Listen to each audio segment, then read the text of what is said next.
यह कहानी है एक ऐसी 20 साल की खूबसूरत नौजवान लड़की की जिसकी मां विधवा होती है।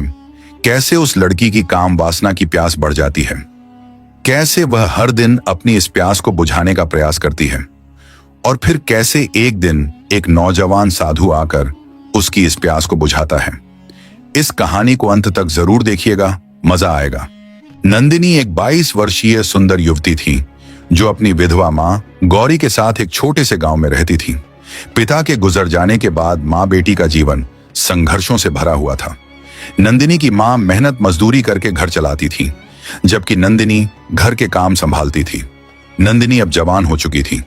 उसकी रूप रंग अद्भुत थी, गहरी काली आंखें, लहराते बाल और कोमल त्वचा। लेकिन उसके भीतर एक अनजानी आग जल रही थी जिसे वह खुद भी समझ नहीं पा रही थी। एक दिन गांव में एक युवा साधु महेश्वर का आगमन हुआ। वह तेजस्वी, शांत और प्रभावशाली व्यक्तित्व का था। गांव के पुराने शिव मंदिर में वह ठहरा था और भिक्षा मांगकर जीवनयापन करता था। एक दिन जब नंदिनी की मां खेतों में थी, साधु भिक्षा मांगते हुए उसके द्वार पर आया। नंदिनी ने दरवाजा खोला और जैसे ही उसकी नजर महेश्वर पर पड़ी, उसका दिल तेजी से धड़कने लगा। महेश्वर की गहरी आंखें और सौम्य मुस्कान नंदिनी के मन में हलचल मचा गई। उसने कांपते हाथों से भिक्षा दी, लेकिन उसकी नजरें बार बार साधु पर टिक जाती। साधु ने बिना किसी मोह के भिक्षा ली और चला गया, लेकिन नंदिनी का मन वहीं अटक गया था। उस रात नंदिनी ने पहली बार किसी पुरुष के बारे में इतना सोचा। उसका दिल बेचैन था और उसका शरीर अजीब सी हलचल महसूस कर रहा था। उसके अंदर एक अलग ही प्रेम की ज्वाला भड़कने लगी। अगले दिन नंदिनी ने बहाना बनाया कि वह बीमार है और खेतों पर नहीं जा सकती। मां चली गई और नंदिनी मंदिर पहुंच गई। वहां उसने महेश्वर को पूजा करते हुए देखा। वह बस दूर खड़ी उसे देखती रही। धीरे धीरे वह हर दिन मंदिर जाने लगी।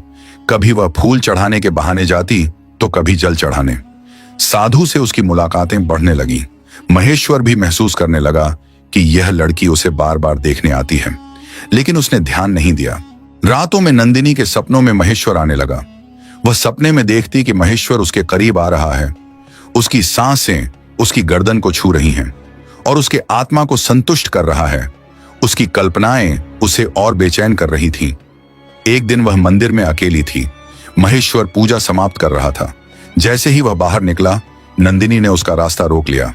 महाशय, मैं आपसे कुछ कहना चाहती हूं, नंदिनी ने कांपते स्वर में कहा। कहो बेटी, महेश्वर ने शांत भाव से उत्तर दिया। मैं आपको चाहने लगी हूं। मेरा मन, मेरा तन, सब कुछ आपके लिए तड़पता है। महेश्वर कुछ क्षण चुप रहा, फिर उसने गहरी सांस ली और कहा, नंदिनी, यह केवल मोह है। नहीं, यह मोह नहीं, प्रेम है। मैं आपकी बाहों में सुकून पाना चाहती हूं। मैं आपकी हूं, नंदिनी ने कहा और उसकी आंखों में आंसू आ गए।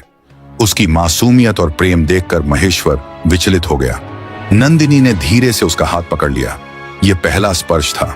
महेश्वर ने कुछ नहीं कहा, लेकिन उसने अपना हाथ धीरे से छुड़ा लिया।